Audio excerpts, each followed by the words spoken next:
Netcasts you love. From people you trust. This is Twit. Bandwidth for Coding 101 is provided by CacheFly at CacheFly.com.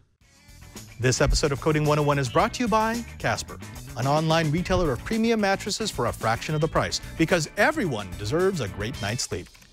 Get $50 off any mattress purchase by visiting casper.com/C101 and entering the promo code C101.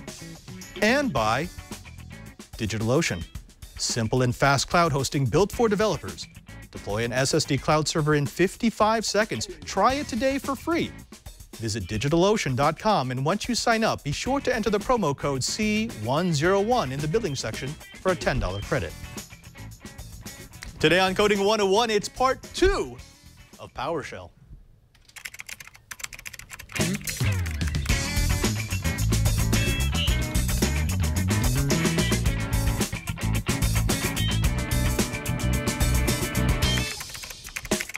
Hello and welcome to Coding 101. It's the Twitch show where we let you into the wonderful world of the Code Warrior and the Code Monkey. I'm Father Robert Ballecer, the digital Jesuit. And along with me is my super special King Kamehameha, mega cool, permanent co-host guy. I'm horrible with that title. Mr. Lou Maresca, a lead software developer at Microsoft. Lou, thank you for coming back. It's always a pleasure. Thanks, Pudger. Thanks for having me back. Now, I noticed that you're at home today. You've got a nice warm feel to it. And I'm assuming that since you're near Seattle, it's raining or pouring. No, sunny and warm, sunny and like breezy today. Real cool. 65 degrees. So not bad. Go figure. Well, you know what? That means it's a great day to talk a little bit about coding. Now, that's right. Last week, we did an introduction to PowerShell, and we will be bringing Sarah back. Remember, she's the woman who literally wrote the book on PowerShell. But before that, Lou, there's a couple of items I think we might want to go over. You want to just do some banter here with me? Let's go for it, yeah. All right. Well, this first one is all about people who want to run Windows apps on Android. Now, I know you want to do it. I know there's always that one thing, that one program, that one service that you want to bring over to your Android device. And now there's a company out there called CodeWeavers that will let you do it. Kind of. Lou, I don't know if you've heard about this, but CodeWeavers has Crossover. It's a Windows emulator that's been available for Linux for a while, but the company now promises that by the end of the year, they'll be releasing patches to run their Windows emulator on Android. This is a little surprising because if you've been following the Windows emulation industry, you know that it's a little bit in decline. More and more of these companies, including CodeWeavers, have been, rather than doing emulation, just doing straight porting. They've been helping companies bring their applications from Windows over to Linux or OS X or in whatever direction. So the fact that they're committing resources to bringing their emulator to Android is a little bit puzzling. Let me ask you this, Lou. Emulation used to be big. I mean, we could go back 10, 20, 30 years, and there was always the promise of the next emulator that will make something great, something fantastic. You don't hear about it a whole lot except in the DIY maker space. What happened to the emulation industry? Yeah, it's interesting. So, POSIX, back in the day was a way to emulate, Linux level stuff, at the very lowest level. I mean, there's a lot of emulations get a bad rap because they think, hey, if I run an emulator on Windows or on these other platforms, it's going to run slow. But there are some really good emulators that can run at the full speed of the hardware, all depending on how the abstraction layer has been built. So it all depends on how they implement this, and if they implement it in what version of Windows they're going to be running and emulating in that aspect. So it should be interesting how they do this. And I'm hoping that if it's running on Android, it's more of the mobile flavor of potentially maybe Windows 10 that they can handle. And if that's the case, then you might actually get a full speed of the hardware, so to speak. As long as it's the right flavor for that version of Android, or for that ARM processor that's on there. Yeah, and unfortunately, see, that's the great limitation because even CodeWeavers is admitting that the patch that they're going to be releasing for Crossover will work for the x86 implementation of Android. So that's only those devices that are running an Intel CPU and Android. And the reason for that is because they said the ARM binaries that will support the Windows layer, they're just not mature on ARM. And you know this is one of the big things. It would technically be feasible if Windows wanted to go ahead and push out those drivers and the layer for ARM, which they don't really want to do. I mean, I know you can't talk too much about development, but you don't hear that in the whispered halls of Redmond, do you? I mean, I don't hear anything about WinRT, if that's what you're asking, but I know that, you know, the whole idea is Windows 10's kernel is compilable and distributable amongst all their platforms. That's why you see Windows Phone moving to the Windows 10's kernel and on ARM processors. So it is capable of doing it, and it's supposed to be a microkernel where it's available across multiple platforms. So I wouldn't see why they couldn't emulate that, you know, or potentially even run it natively on these other devices. So, you know, that could come. It might not come. I'm not sure. Right. And then I think the other big trend that kind of defeats anyone who wants to do a major emulation update is containerization and virtualization. We saw at VMworld just a couple of months ago that VM is actually putting out a VM that does containers. It's specifically a virtual machine that is set up to run containers, to give them the resources that they need. And if you're going to do it that way, then you don't really need to put all that much money into emulation. You just have to containerize the apps, which is where we're headed anyways. Besides, I mean, in the modules that you did for C#, you showed several development tools that really allow you to take the same code base, maybe not exactly the same code, but then go ahead and push it out to different platforms. So again, emulation works if you've got a legacy app that you really need to run, but not so much forward-looking. Yeah, I think one of the best I've seen so far is React Native and Xamarin. React Native is really cool because React is a JavaScript framework that you can build UIs with, and it now has the ability for you to build the UI in the things that you know, like JavaScript and markup languages, and then it can create native Android and iOS versions of those applications. So you're not just building a one app for the web, you get this other version of it as well. And then, of course, Xamarin, which allows you to build your stuff in C# and .NET. And then as long as you're using the Xamarin UI stuff, you can then build it and compile it down to other, you know, platforms like, you know, Android and iOS. So there is a lot of options out there that you don't necessarily need to go the emulation route. All right. All right, let's move on. Last week, we talked a little bit about what PowerShell 5 was going to bring to the game. And Sarah brought up the fact that one of the biggest features is the fact that it now has something akin to bringing down a repository, packages that we've already seen in other OSs and other shells, other frameworks. But you came up with a nice comprehensive list of some of the things that we can expect when we get 5 installed on our machines. Can you run it down? Yeah, sure. So I think one of the big ones was, like Sarah said the other, last show, was that, you know, OneGet, which is OneGet, if people are familiar with like NPM for Node, which is a package management system, or NuGet, it's very similar to that, but it's solely built into the operating system, part of the PowerShell command prompt. And so you can actually then download specific packages using OneGet. And it's kind of nice. It's actually, a lot of people like it because it feels very like some of these other package management systems. So that's part of it. There's also what they call, there's a concept called DSC. And what that allows you to do is allows you to provide PowerShell language extensions via commandlets. And you can do that declaratively within your environment. And so that allows you to kind of extend the functionality of PowerShell itself. And then there's also what they call classes being defined functionally. So you can basically define classes that give you specific new functionality there. And then there's also enhanced debugging capabilities within PowerShell jobs.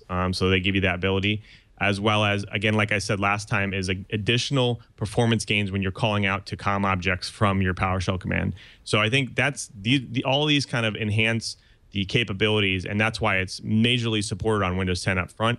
Again, there could be coming support for Windows 7, and they're on Windows 8 soon. Right. And again, one of the things that you brought up last week that I really like is the fact that I'll be able to use PowerShell on Internet of Things enabled devices, the nano kernel that we'll see from Windows 10. So that's all good. It all means that we have more to play with and more to look forward with when we get to PowerShell. Now is the time where we're going to introduce our guest. We'll actually reintroduce our guest. That's right, Sarah Dutkiewicz. She is the owner of the Cleveland Tech Space, and she's also the one who wrote the book about PowerShell. Last week, she gave us a quick primer on how we get into PowerShell, which, if you're a Windows user, is easy because it's probably already included in your operating system. And she showed us how to start poking around. When she comes back, She's going to be showing us how to actually start scripting with the language so you can take it home and hopefully blow up your box. But before we do that, let's take a moment to thank the first sponsor of this episode of Coding 101. And I'm going to start with a question, and that is, how much do you sleep?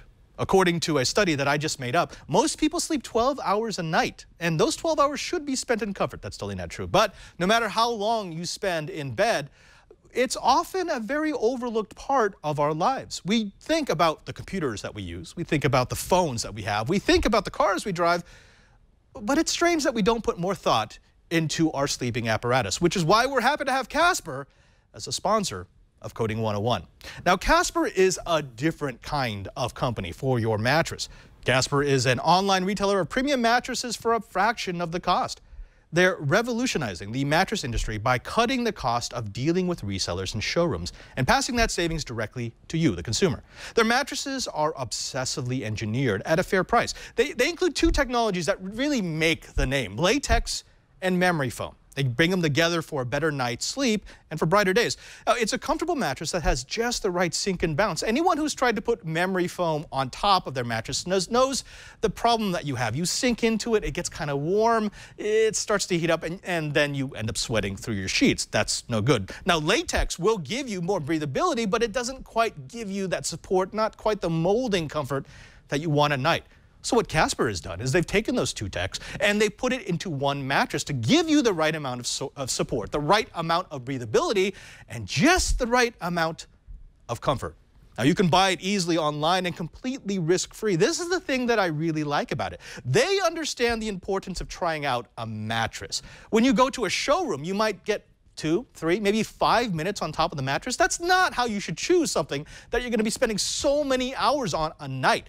Casper will deliver the mattress for free to your home, and you can try it for a 100-day period so you don't have to do that 5 minutes in a showroom deciding whether or not this is the mattress you're going to sleep on for the next 5, 10 years. It is the best way to choose a mattress, and it's really what Casper is all about. If you don't like it within that 100-day period, you can painlessly return it and get your money back. Now, Casper mattresses are made in the United States of America, and we believe you're going to love it as much as Leo does. Now, here's what we want you to do. We want you to get a Casper mattress, $500 for a twin or $950 for a king size. Compared to industry averages, that's an outstanding price. And you can save an additional $50 as one of our audience members by going to casper.com/C101 and entering the promo code C101. That's casper.com, CASPER.com/C101, and the promo code C101. A better night's sleep awaits with Casper, and we thank Casper for their support of Coding 101. We welcome back to the show a lady who really she's taken the hearts of the Coding 101 audience, not just because of her knowledge, but because of her bubbly personality and the fact that she has so much passion for PowerShell. It's Miss Sarah Dutkiewicz. Sarah, thank you very much for coming on to Coding 101. Thanks for bringing me back. It's good to be back. Now, last time, you gave our audience a little bit of homework, a little bit of a challenge. You gave us just enough information to be kind of dangerous, especially when you let us toy around with stopping processes. This week, you want to give us a bit more. You want to get the guys and the gals into actual scripting. Where should we start? Oh, absolutely. Absolutely. So what we're going to do is... So last week we were looking at the PowerShell console. This time, since we're writing scripts, we don't want to try to do it line by line. We're going to use what they call the PowerShell ISE, the integrated scripting environment. To start that, press the start button and then type ISE. And you'll see Windows PowerShell ISE. Now, because you guys are at a different point than I am, you're going to want to do this. You're going to want to right-click on that guy and tell it run as administrator. Okay. There's a reason for that. If you remember last episode, I did a misspeak on the execution policy stuff. Right. And so we're going to get that fixed. We're going to fix them up on this one. Okay, good. We're going to fix them up in this one. So when you're running Windows PowerShell ISE, what we're looking at right now, and let me open up one more because you guys probably see it looks like something like this. Let's see if it's going to load up there. There we go. So what we have up top is the script pane. Down below here is our console. And over here to the right are all of our different commands. from drive letters to commandlets to functions to all sorts of different other things. We'll take a look at what these guys are. And again, the commandlets are always verb noun. Verb noun. And I'm going to show you what happened when you use improper verb here in a little bit. Okay, so I'm going to close this guy just so we have better screen real estate. All right, so I'm going in the console. The reason I'm doing the console is because execution policy is just a simple, we don't need multiple lines of code to do it. So get execution policy. Hey, how did you guys do that? Because I could actually make this disappear. So if yours does not say remote signed, this is what you want to do. You're going to do set execution policy. Now watch what's pretty cool with this integrated scripting environment. When I put dash, it says, hey, do you want to do some of these cool things? So I'm going to say I want to set the execution policy. When I press space, yeah, look at that. Nice. I'll give you the next one. Exactly. So now I can say, which one do I want? I don't want to do restricted because I want to be able to run my code. I don't want to be like last episode and do unrestricted because that's wild, wild west. That's anybody and everybody. I want to run safely right now with remote signed, which is I'm running my scripts here. And if they're signed scripts, digitally signed scripts, those guys will run. But not unsigned scripts, not these wild, crazy things. So then you'll say remote signed and press enter. Yeah, as Adam Bertram says, IntelliSense for the win. It's true. So IntelliSense, if you're not familiar with it, in Visual Studio and in Microsoft's other products, we have these helpful hints that as we're typing, they will show up to give us a little guidance. This pop-up here saying, hey, your execution policy has changed. This will protect you from this script you don't trust. What do you want to do? Do you want to change the execution policy? And I'm just going to say, yeah. This one, for those of you who started as administrator, you should not see this error message. I've already gone through this process as the administrator, and now I'm in a non-elevated ISE. All right, I'm going to clear my screen in the console. So that's just so that when we create scripts, we can go ahead and run them. So I have a custom module that I want to talk to you guys about. You will learn what the term module is here in a minute. First of all, let's see. So get. So like we talked about how these commandlet things have verb and nouns. So these are some of the cool things I want to cover tonight. We already did an introduction last episode, talked briefly about the operating systems.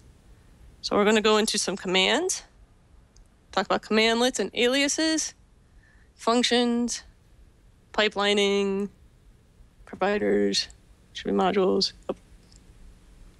profiles. We'll touch on briefly. Scripting is the main thing. And then any Q&A, which of course here we always have questions. You scripted your agenda. Oh, That's awesome. When I first did the introduction to PowerShell talk, I created a custom module specifically for that. And so that's what I have right here. I'm going to make my console window go away a little bit so you guys can see. So I have all sorts of things to talk about based on the code that we have in here. Whoa. This is my own custom module created in PowerShell. And so we talk about things like, what's my presentation? I could do things like, and I'm going to close this up. We'll see that guy in a minute. I'm going to say get presenter, presentation agenda, presentation intro, presenter info. So if you need my contact information, that's all scripted out. We do something, and this is why I was asking.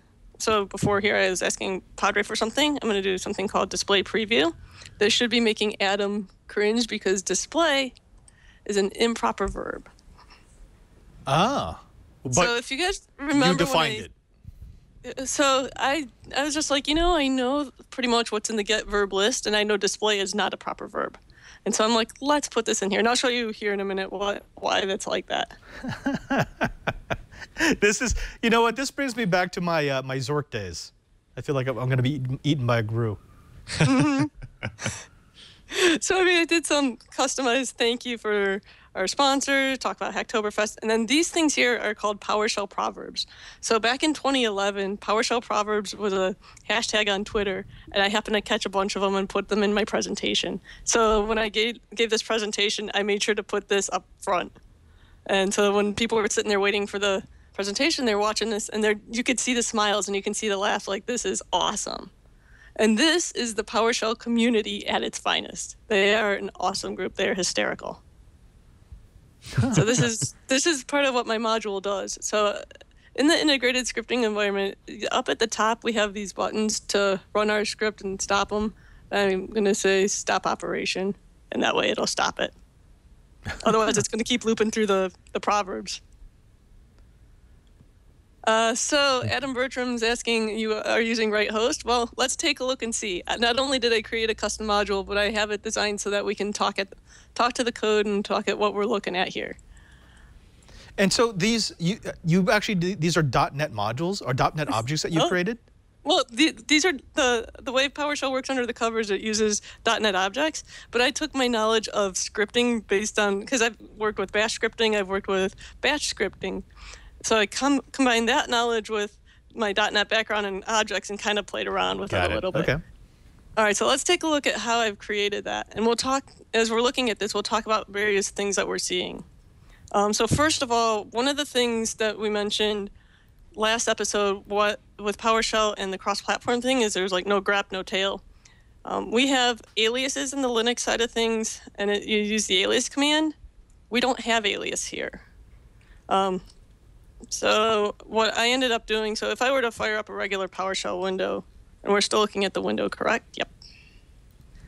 So I'm going to fire up a regular console, one that doesn't have the module loaded. Of course, that guy doesn't want to scroll bigger. We'll zoom in here real quick. Okay, if you guys can zoom in there, what I'm going to say, so let's say I want to create an alias. I'm going to say, we're going to say alias foo equals get host or equals get command. So every time I type foo, it'll call get command. That's what my goal is, right? Wait. No, it says there's a get alias in there. Okay, so alias used to not work. They've changed Is that. this a 5? Oh, wow. Whoa. Okay. They've changed that. So alias that wasn't there before now lists the aliases. PowerShell 5, folks. Which kills me because an alias, that alias command on the Linux side, you use it to set the aliases. So I could say alias foo equals get command. So let's see if it's going to let me override the alias. So I can say, so the commandlet to create an alias is set alias. And then what are you aliasing it to? Yeah, and then set alias. So now if I do alias, now it's going to say, what do you want to call it? Food works. You guys in the chat channel have got me on food. So now if I type food, it'll call get command, which it does. Nice. Okay. And that's how you got display to work. And that's how I got alias to work, was because alias, I used alias all the time on the Linux side of things. And food bar, these chat channel guys are killing me here. So the alias command, that set alias, set alias, is one of the things I always put in my module to show how to do that, since it's not there. And now if they've done that in 5.0, curses, guys, that's not what alias is supposed to do. But, that's me. All right, so some other things to note. So in my module, for the most part, you're going to see a lot of commandlets. Right. You're going to see that verb noun thing. Right. When I create functions, I also keep that verb noun pattern just to maintain the pattern, just for simplicity's sake. Keep it simple. So I have this function called display preview. And what it does is, the first thing it does is it clears host. So what we do, like clear in the Linux side or CLS in the command side, in the DOS side, that's what clear host does. Get credits, that's a custom function that I have. It doesn't let me drop it. That's defined below? That's defined below. And actually, what I'm going to do is I'm going to set a breakpoint there. So what I did is I pressed F9. F9 sets a breakpoint. So what's nice about this ISE, this integrated scripting environment, is that we have a debugging capability. We can set breaks in our scripts and then debug from there. I'll show you how that works here too. Which is super cool because normal command prompts you can't do that. You have to write out to the standard output in order to get what you need. Now you can actually debug through it, which is neat. Exactly. So, and then what we have here on line 6. So line 6 is a while loop. So while something is true, and this is specifically an infinite loop. That way I can run this before my presentation so people could see what's going on. So it shows the credits, and then it says, okay, we're going to run PowerShell Proverbs. And I can do this to show Proverbs. I can do trivia. I can alter the script to do whatever I want to. And this is to get Proverbs. So what it does is I store all the Proverbs in a collection. Something to note, so that $sign on line 14 says, hey, by the way, we're going to have a variable, and it's called Proverbs. What you're not seeing at the end of line 15, but you can see at the line 16, is that there's commas at the end of those. Oh, so okay. this I is, was wondering about that. So it's not white space, it's the comma. it's the comma. Okay. So this is a string array. This is a collection of strings. So we scroll, look at friends don't let friends use VB script. Ain't that the truth? But then after that, now I do a random generator. So it's okay, something between 0 and the number amount of Proverbs. That way, if I edit my Proverbs list, it automatically will get that count. And So get random what is we have- another commandlet you crawling there.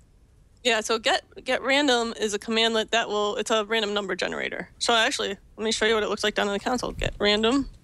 So I'm going to say maximum is, I don't know, 50. Minimum is 0. So it gave me 6. Yeah, that's pretty easy.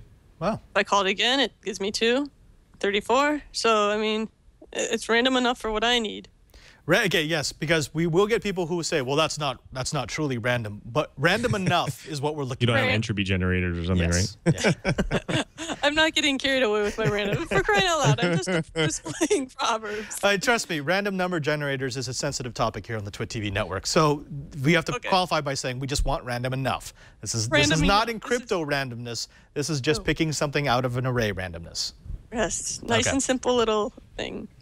Right verbose is showing random is $random. So with this $random in line, that just means that, hey, I've got a string and I need to put the value of random here. So it does that all right in line like that. It's kind of handy. And then you're going to see this $quote. $quote equals Proverbs $random. So what I'm doing is I'm storing the quote in a variable. So the right verbose is if I had the verbose turned on. So I could say, let's get proverb. So I should be able to say. And that's really a debugging script. It's to make sure that everything is working properly. So the verbose part, when we ran through this before, all it would do is display the proverbs. You never saw the right verbose. But if I do get proverb dash verbose, it's not showing it now for some reason. I need to figure out why it's not showing it. We broke it. It's for debugging purposes. Right. And then the $quote on line 45 stores the thing into the quote into the variable, and then 47 does the right host. So yes, Adam Bertram, I am using right host. Boom. And then what you're seeing here, these backtick ends. So if anybody understands escape characters like new line or carriage return or tab, those are /n, /t, /r in other languages. In PowerShell, for some reason, they use backticks. I don't know if somebody was drinking one night, if that made them think backtick was okay. Maybe somebody was playing with MySQL too much, because that's another place where I use backtick, because it's one of those keys nobody uses. I get my apprentices going, what is that? It's not a single quote. I'm like, no, that's a backtick. And they're like, where is why do you it? need Like, 3 of the them? tab key. Why do you need 3 of them? Is that just the formatting? It's formatting. Okay. I want 3 new lines. All right. 3 new lines, quote, 3 new lines. That way, if I had anything else display after it, I mean, this is all formatting. Right, and actually, Adam Bertram points out something good, that he says that when you're, putting variables inside of strings, you always need a double quote, and that single quotes are literal. So you have to make sure that you're always setting that variable using double quotes. Correct. Good catch. So let's get proverb. And the other thing I don't think I noted, so as we said, the $ proverbs was a string array. Dot count is something we can call on it. So anytime you're dealing with a collection, dot count will tell you how many objects are in there. Okay, so now we've got our fair function that it gives us a random number and pulls randomly from an array of proverbs. And then where is it called? I forget where that function is called.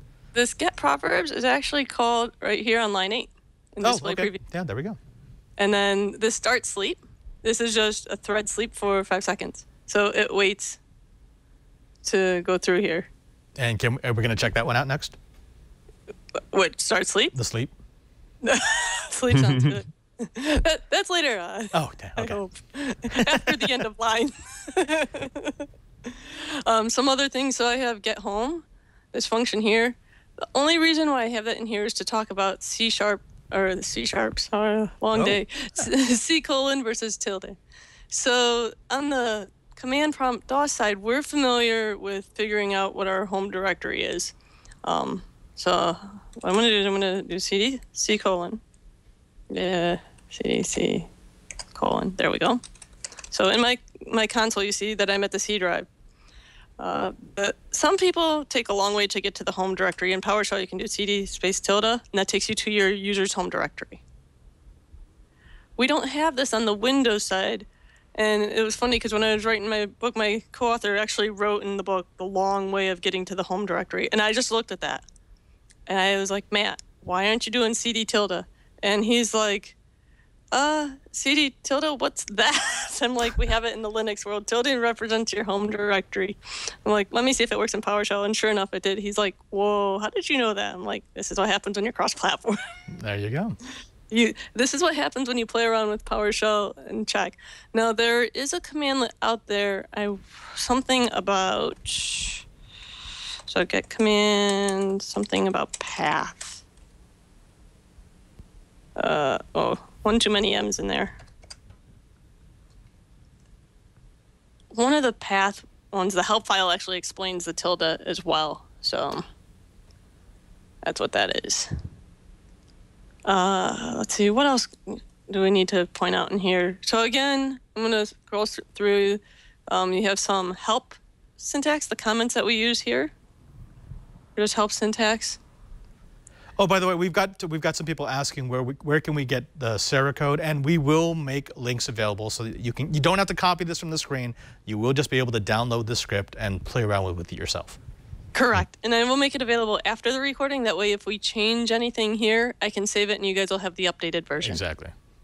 So, sir, you said that this is a module. Like, if you're in the command prompt and you built this module with a bunch of functions in it, how do you load the module in the command prompt? Yep. So let's do that. So the way we do it, I'm going to get rid of it first of all, just so you guys don't worry about that part. And that's coding 101. Okay. So now I don't have this module loaded. First of all, how do I know I don't have this module loaded? If I do a get module, pipe more, you can see that right now I have a few modules loaded, but I don't have that. Now you can always do a get module dash list available.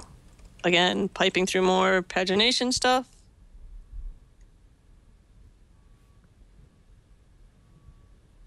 And this takes a little bit because there's a metric ton of modules. Right, it's got to go through everything. Yeah. There we go. Of course, the more didn't want to work in there. But you can see that there are all these different ones. Now, in this one in particular, it sees where the module is. And the reason why it sees that is because I edited what they call your PS module path. So if I were to load up my environment variables, so I'm going to edit my system environment variables. And this is just a simple do a search in your search engine for editing environment variables. And if you come down to system variables, you'll see this variable called PS module path. This will tell you where PowerShell's looking whenever it's looking for a module. So it looks in System 32 PowerShell, v1.0 modules, looks in the x86. So I have SQL Server installed, and I have some modules there.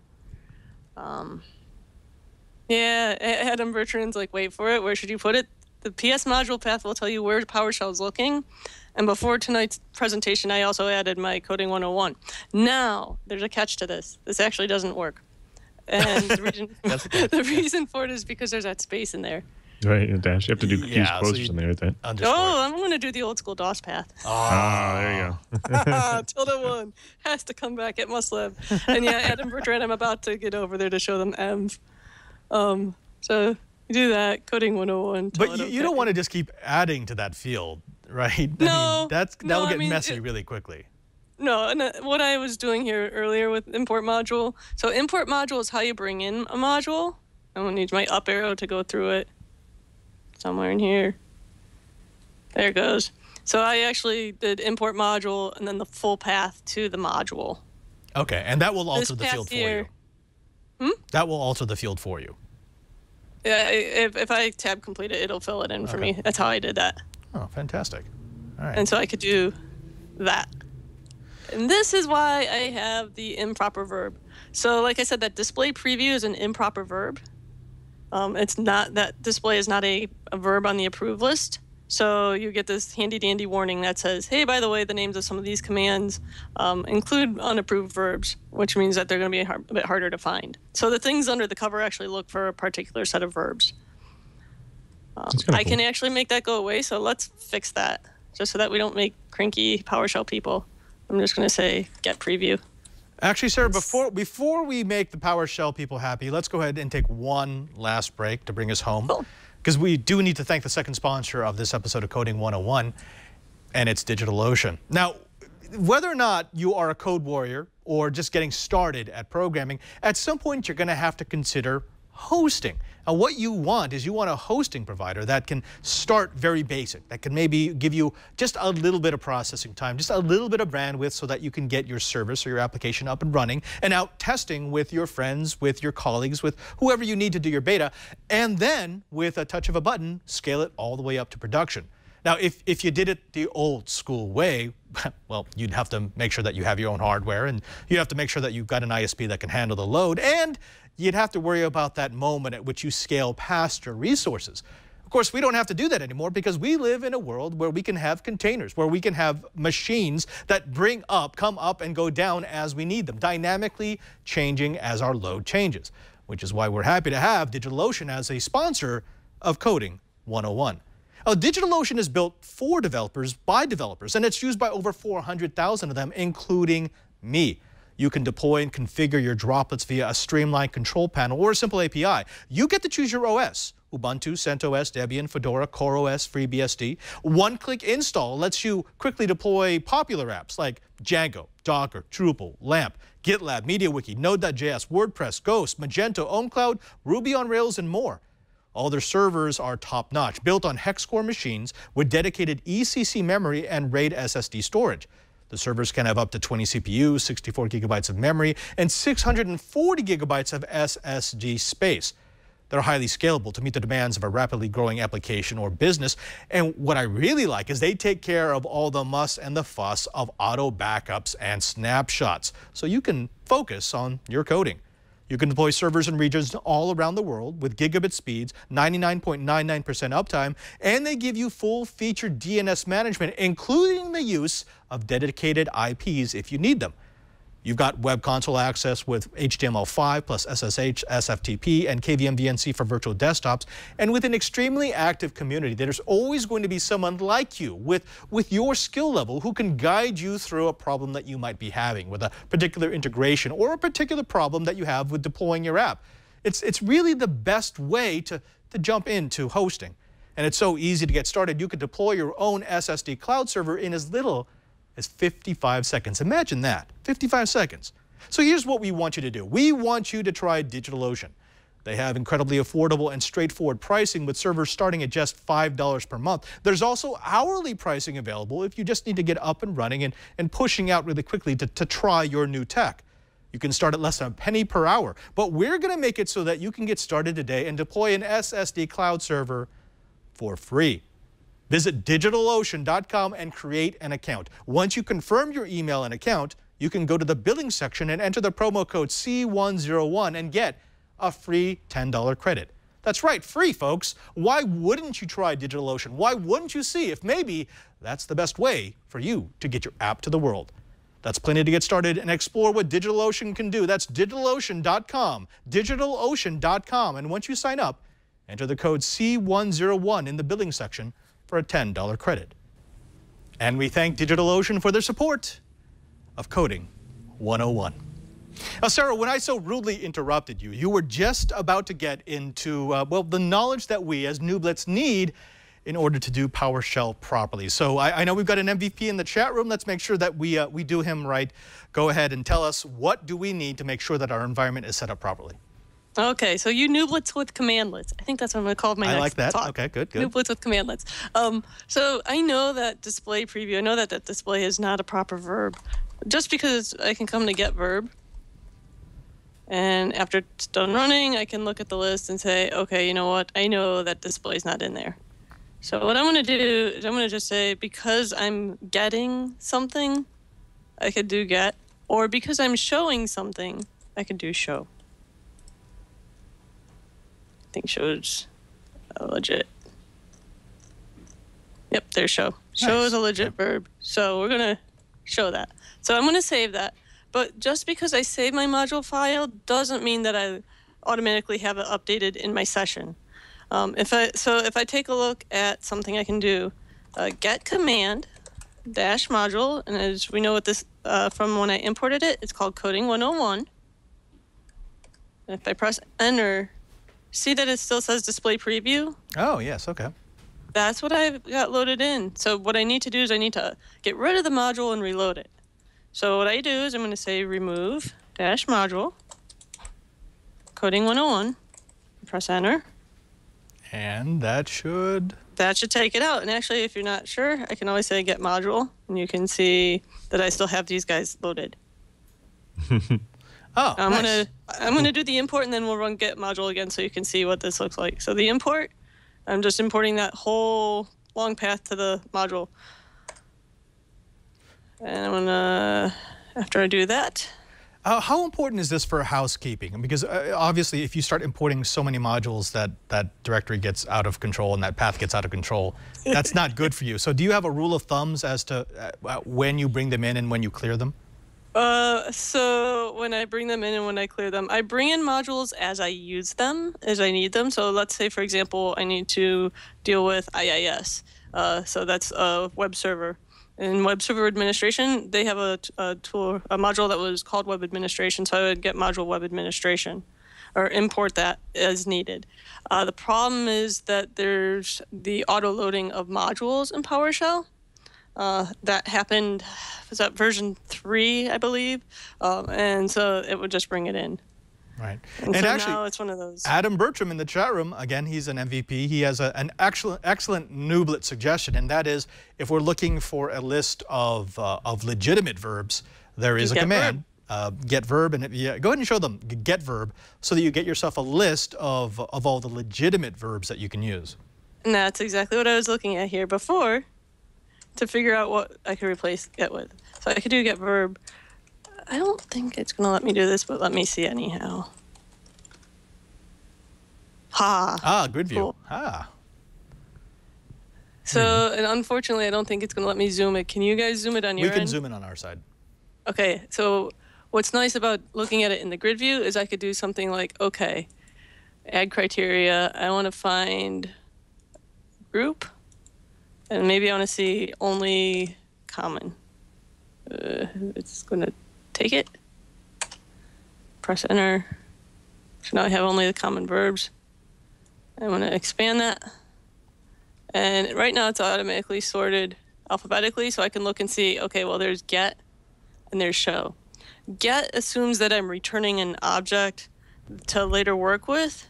Show is showing that there's a display in there. So Right. that's why I'm going with show. And so that's why I use show preview. What's nice here is you can do get help, get verb. And I'm going to scroll through so you can see some stuff like that. I don't know if it's going to show me much of anything. Get help, get verb. online. So what that does, and I'm going to bring that over here, is it goes to the article on TechNet and says, okay, this is the help file. Ooh, wait, okay, well, you just buried that. That's actually a very useful commandlet there. All right, so let me go back and I'll run that again. So we have this get help. With PowerShell, if the get help isn't updated or if it might not show what you want it to show, you can always come and do the online version. So it's get help and then whatever topic, be it a command, be it one of the abouts, and then dash online. And if I press enter, what this does is this just opened up Chrome, and I'm going to bring that tab back over into my shared screen. And so this is get verb. Notice this one. So this is what the help files, and I'm going to zoom that on my end so you guys can see it a little bit better. So you should see this is Microsoft TechNet. If you're not familiar with it, they have a lot of the help documentation here in terms of IT stuff. This is for PowerShell 5.0, but if we wanted to see it for 4.0 or 3.0, we click on that, and you can do that, which is pretty cool. This tells us the syntax, which to some people, they're like, okay, I can follow this, and others, especially when I was a beginner, as a junior dev, I saw this kind of notation. I'm like, what the heck is this? This is gibberish. But what's nice is if you scroll down, so this is a description of what does this do. It says that these are commands that use unapproved verbs, can run, but they're going to show a warning, which is what we saw. It shows if I want to see only a certain type of verb, so if I only want to see common verbs, if I only want to see verbs with a certain pattern, I can do that. Some of the other options in here, some of the common parameters, which we can look at. But I'm going to scroll down a little further. So that talks about notes. Sarah, quick question. That online parameter, does that only work with pushing get help, or can I use that to trigger the browser with pretty much anything? I think it's just on the get help and other commandlets that may support that. So it's one of those when you do get help. So this guy get verb only takes verb, and then the standard are the standard parameters. Some of them will take dash online. If they have dash online, then it'll tie to it. I know get help is the main one. So it's not a magical way for me to be able to push open a browser. That's just a parameter for specific We'll talk about browser stuff when we're working with the API. Those are other commandlets that, let's not open that can of worms just yet. But what I love about the PowerShell help documents, both online and in the command window, is that they have examples. So you can see get verb, and it says, okay, this is what it's going to do. Get verb, and unstar shows only the verbs that start with un. So, I mean, these examples are nice. And what's nice, too, is I can go back to the ISE. I'm going to switch back to the ISE. I'm going to do the same thing. So I'm going to, first I'm going to get rid of my script pane. So up here in the right corner, there's a little arrow that I can hide it or show it.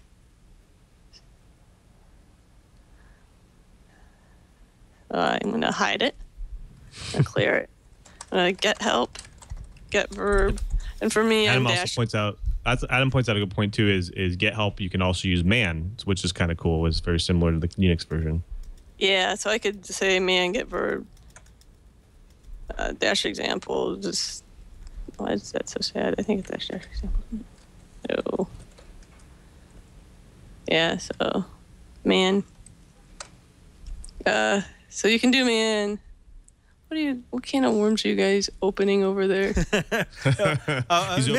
Bertram in the chat room is telling us that there's different ways to push open browsers. No. Let's not talk about that. Not yet. But he does make a valid point of the 3 commandlets when you're just getting started. So get help, because that's your, oh my gosh, I'm trapped and I don't understand what I'm doing. So let's say I want to get help, get command, dash examples. There's not much in these examples today. Oh.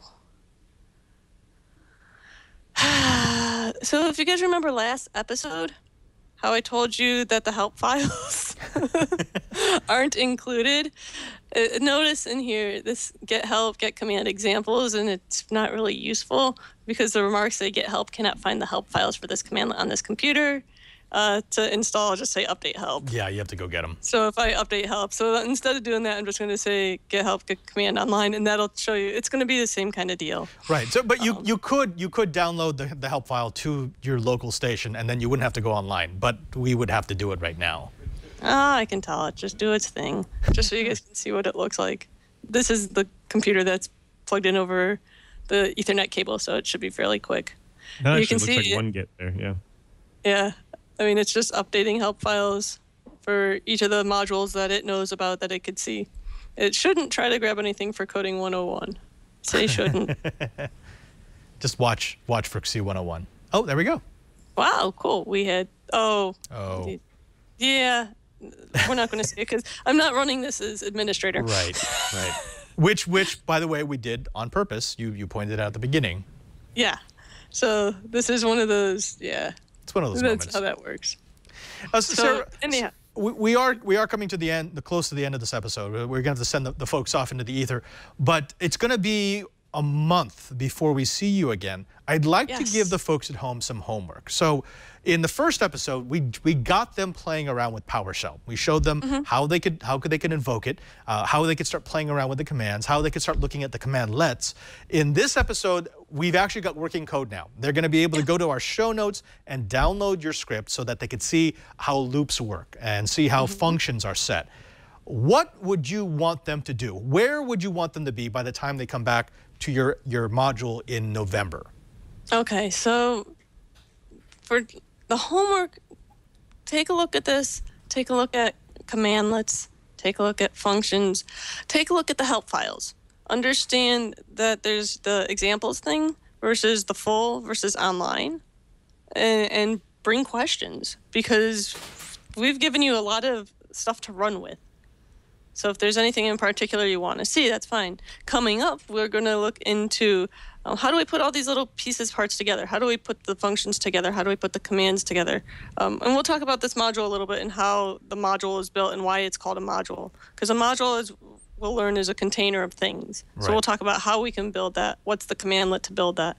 And then we'll talk about providers. So you guys will get to look forward to that as well. Fantastic. So we've got plenty coming, including how to use PowerShell to play with the Twit API. So that's all coming in a future episode of Coding 101. We could only borrow Sarah for these two modules because she's an incredibly busy person. Of course, she is the owner of Cleveland Tech Events. If you're ever in Cleveland, if you're ever in need of a good meetup, she is the person to contact. She's also the person to contact for good dim sum. By the way, you made me really hungry after that last tweet. The channel started it. They were talking about food before we started recording. Food is so good. But Sarah, Canadian Thanksgiving's coming up, so make sure to give them shout-outs. Happy Thanksgiving to our Canadians. Hopefully they're eating lots of turkey. Good stuff. Yes, Canadian Thanksgiving. Sarah, could you tell the folks where they can find you? So, I mean, of course, they're going to find you in our show notes, but where else can they reach out to see the work that you do? You can find me on Twitter, most of the social media things. I am Saduki just about everywhere. I blog at codinggeekette.com. I keep track of the technical events in the Cleveland and Akron areas at clevelandtechevents.com. Those are the big places to find me. And then you'll see me speaking in person at CodeMash in Sandusky this coming January. Fantastic. Sarah Dutkiewicz, you are our code warrior. Thank you so very much again for being with us for PowerShell. Thank you guys for having me. This is a lot of fun. Of course, we also want to thank our co-host, Lou Maresca. We wouldn't have Coding 101 without you, my friend. Could you tell the people where they can find you and your work? Aside from here on the Twit TV network, of course, co-host of Coding 101, you are often a co-host or guest on This Week in Enterprise Tech, but you're a pretty busy person outside of that. Absolutely, yeah. So you can always find me, obviously, on Coding 101 and love doing Twiat too. And then, of course, you can find me on Twitter at BlueMM. It's the at LOUMM. And then, of course, all my work that I do at Microsoft, you can find me at crm.dynamics.com. Lou, Sarah, I thank you. Thank you very much for this fun episode of Coding 101.